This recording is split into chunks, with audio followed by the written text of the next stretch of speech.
I don't know who the hell is going to play quarterback for the New Orleans Saints. It's Wednesday, and they're going to play on Sunday. Helping us to try to figure this out is Jeff Nowak. He's the Saints sideline reporter at WWLA. You can follow him at Jeff_Nowak, Nowak. Jeff, thanks for making some time for us, man. How you doing? For sure, I'm doing good. I can tell you it's warmer here than it was in New York over the weekend, but it has dipped down to like the 50s, which for us is cold. We're weak, and our blood is thin, and that is. You got all that booze in the blood, man. You know what, though, Jeff? I grew up down there. What I tell people is they always complain about humidity when it's hot. Yeah. When it's cold, that humidity also affects you because it's like that cutting type cold, that brutal stuff. Well, the issue I have is like these houses are not built to keep heat in. They're built to let heat out. So when you actually have to turn on the heat, it doesn't actually do the job. All the houses are elevated. All the wind just comes in from the floorboards, and your feet are cold. And when your feet are cold, you're cold.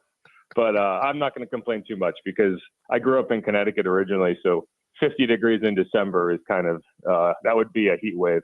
Hey, tell them go to Pat O'Brien's and get your hurricane. You'll warm up.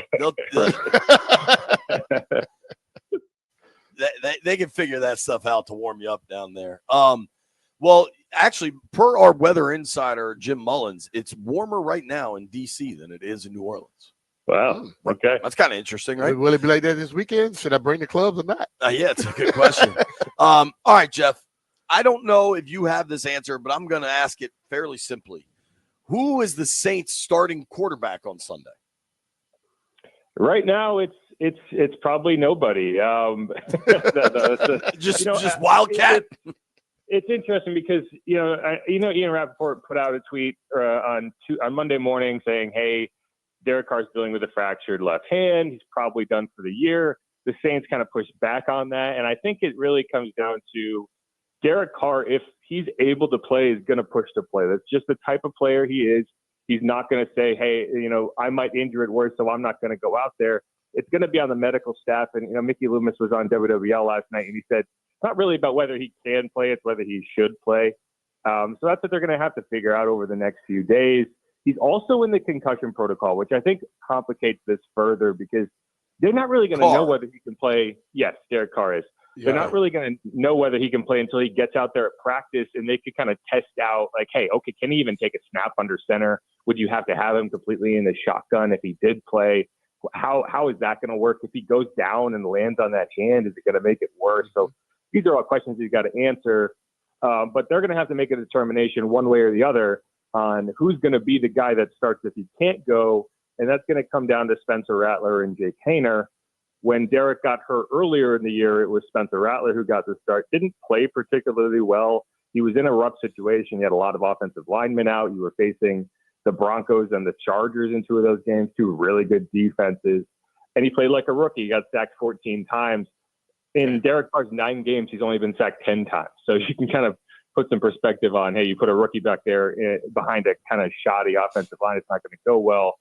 I would guess Jake Haener is the guy this week. I think, Darren Rizzi is the head coach now. It was Dennis Allen at that point. I think DA was kind of making that decision, trying to save his job a little bit because there's a lot of excitement around Spencer Rattler, and he wanted to throw him in there. I would guess it's Jake Haener if Derek Carr can't go. They kept him around for a reason. They like him. I think there's a bit higher of a baseline with him. The ceiling might not be as high, but he's a little calmer back there. He runs the offense better. He looks a lot more like Derek Carr. He operates more like Derek Carr. So I think you could probably do a lot of the same things with him. But regardless, if you're throwing one of those young guys back there, it doesn't improve your chances. Let's put it that way. What would you say is Haener's strength? He gets the ball out of his hand quickly. And I think for the Saints this year, that's important. He's pretty accurate. He processes quickly. And that's when he went in there against, if you want to look at a Jake Haener game where you can kind of get an idea, you can go back and watch the Chargers game. Spencer was getting eaten alive behind the offensive line. He'd been sacked 4 or 5 times. They benched him, put Jake Haener in, and that was the big difference. Is he gets the ball out of his hand into the hands of the playmakers and lets them go make a play. Whereas a lot of the Spencer Rattler offense just died on the vine because they couldn't protect him long enough, and he just had to eat it. Like, you get sacked 14 times in 3 games. It's not about the offensive line. It's about the quarterback. And so that's what I would say about Jake, is he processes quickly, he gets the ball out of his hands, and he keeps you in front of the chains more often than not. You're not in negative game script situations as much. But the top end talent, it probably isn't there. I would compare him not that dissimilarly to a Drew Lock, the guy we saw the Saints play last week, in terms of what he's able to do. And it's not a sexy comparison, but I think Drew Lock's actually been playing pretty decently for the Giants over the last few weeks. So as a backup quarterback, I think that's how I would describe Jake Haener, as he's probably a career backup, but a high level backup. So that's what I would say for him. All right. We're talking with Jeff Nowak here. You can follow him at Jeff_Nowak. Check out Inside Black and Gold. WWLA down in New Orleans, covers the Saints sideline reporter for the radio. Jeff, I'm kind of fascinated. What would you say is the percentage chance that Derek Carr plays? Yeah, it's tough to say right now. It's a fracture to his non-throwing hand. So I think the question is going to come, and we don't have this information, but it's going to be, okay, where is that fracture exactly, and how significant is it? If it's up toward the top of your hand, if it's more dealing with the fingers, you can brace it up, you can tape it, you can put some padding on it.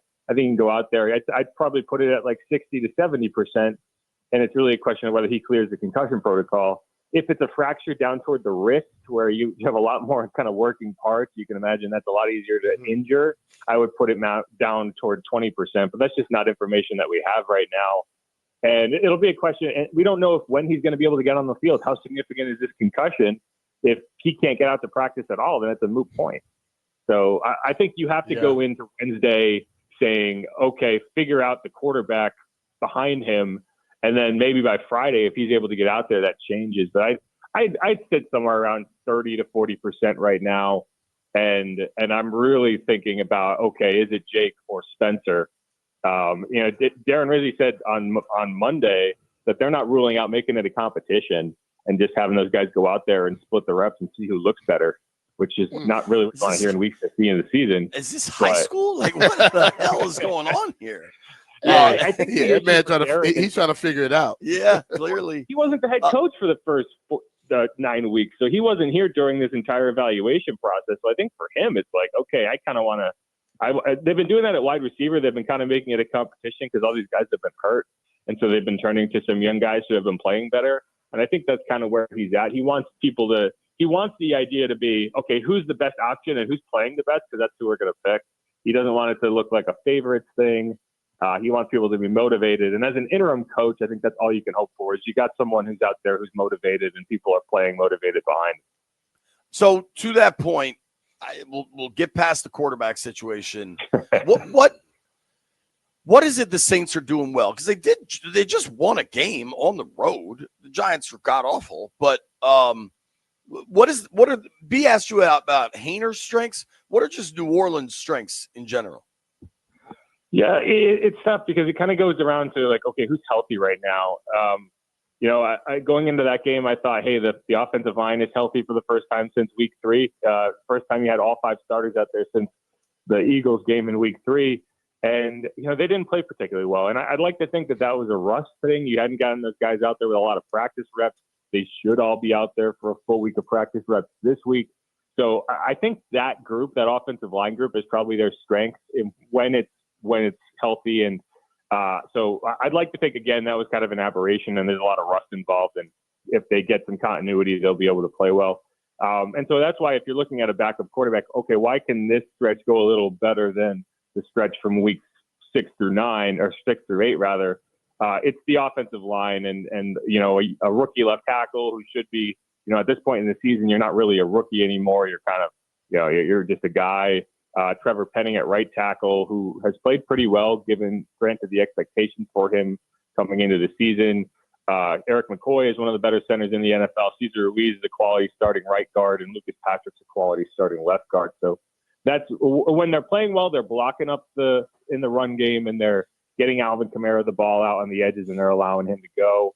The problem is they've been getting too many negative plays. I think they got 11 tackles for loss in that game, not including the sacks. And so if you add the sacks into that, 20% of their offensive plays went backwards. And that's not even including the plays that went for 0 yards. So you're talking about a third or 1/5 of all of your offensive plays literally got you negative yardage, and that's not great. But when they're playing well, they're staying ahead of the sticks. They're running the ball. They're controlling the time of possession. And, that's really what they did against the Falcons in Week 10 is what they did in Week 11 against the Browns. Is they were able to run the ball. They were able to move the ball. What they haven't done well is stop the run, which is what they did actually successfully do against the Giants, at least in terms of the running back. Devin Singletary, Tyrone Tracy averaged 2.9 yards a carry. I think 53 yards total on something like 19 carries. But Drew Lock led the game in rushing. He had 59 yards on 5 carries. So if you're looking at this game, you're saying what's going to tear the Saints apart? It's going to be, I haven't seen them successfully defend a mobile quarterback in about 3 years. Wow. Like whether it's Jalen Hurts, whether it's Lamar Jackson, Kyler Murray, I can't name a single quarterback who could actually run that did not have a great game against the Saints. So, whether it's Brian Robinson or Jaden Daniels, I think they're going to have to sell out to stop one or the other. I don't see them doing both well. It's just been a rough season for the Saints. But it's funny because you look around, it's like it's so difficult to be the Giants, right? Like I don't think this is a good Saints team, but they're still, head and shoulders better than the Giants, even in a game that was close at the end. So it's kind of amazing to watch some teams like flail around year after year after year. Because I see the Saints team as kind of a flailing group. They've won 5 games somehow. So it's such a weird league. Yeah, it is. Because I tell you, at the beginning of the year, all my friends were asking questions about, could it be the Saints in the Super Bowl? Because it's in New Orleans. And I'm like, man, look, it's a long season. Chill out. Yeah. They started off on fire. Well, they probably were pretty confident after week 2. Yes, they were. They were dropping 50 on everybody. Yeah, I don't know, man. Jeff, thank you. Yo, how's our guy Chase Young been? Chase Young's been solid. I'm a little softer on Chase Young's season than some folks have been. I think they expected him to show up and get like 20 sacks and push Strahan's record or whatever. But he's been pretty consistent in my opinion. He's been healthy. He's been available. That's what I was hoping to see. You look around the league, sacks have been down. I think teams have just gotten better at avoiding sacks if you're not Caleb Williams. And, I looked the other day, going into last week, I think the league leader in sacks was Trey Hendrickson with like 11.5. I don't think you're going to see a single player in the NFL pushing 20 sacks this year, right, even getting close. So I think that's kind of like pressures have become the new sack stat. Like if you're pressuring the quarterback and forcing throwaways, forcing, dead plays that don't have a chance to get yardage, I think that's where you have to start looking and saying, how are you impacting the game? Because quarterbacks are so athletic now. Teams have gotten so good at getting the quarterback out of the pocket and moving the launch point so that you can throw the ball away even if the play is dead. So I think he's been solid. Has he been perfect? No. The Saints defensive line has struggled, but I've been happy with what I've seen with Chase. I just don't know if he's done enough to earn that contract I know he's going to be seeking in the offseason. So that's going to be the question. Does he end up having to go sign another 1-year prove-it deal? Can he do more with the Saints? But he's been a productive piece of this group. He's on the Clowney track, man. It's going to be a whole bunch of ones. Yep, Jeff, thank you so much, Appreciate man. you, Jeff. I appreciate you. For sure, y'all. Thanks for having me.